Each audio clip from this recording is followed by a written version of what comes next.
kepada Bapak Dandim, beberapa waktu yang lalu,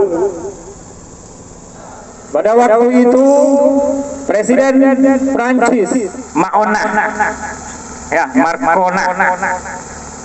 selama mereka beriman kepada Allah dan Rasulnya, mereka adalah saudara, tidak akan pernah jadi masalah. Karena kita tidak punya hubungan, kita tidak punya masalah dengan kepolisian, kita tidak punya masalah dengan TNI ataupun orasi. Namun kali ini kita akan berorasi setelah Tengku Faisal Abdullah. Kami persilakan. Mari sama-sama kita berselawat kepada Baginda Aceh Jaya, Bapak Sekda dan seluruh instansi pemerintah Kabupaten Aceh Jaya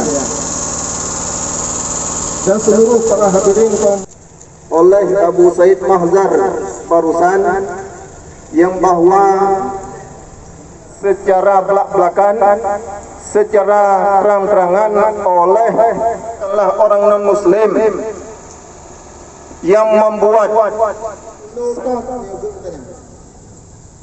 Nian bube bapak aku. Nanti setelah menandakan petisi ini kita akan sholat berjamaah. Ya, Bapak Sekda dan seluruh instansi pemerintah Kabupaten Aceh Jaya.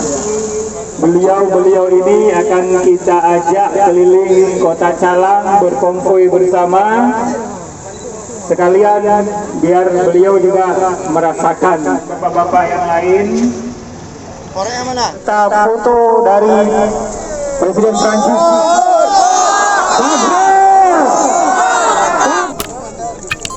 Dengan berakhirnya kebakaran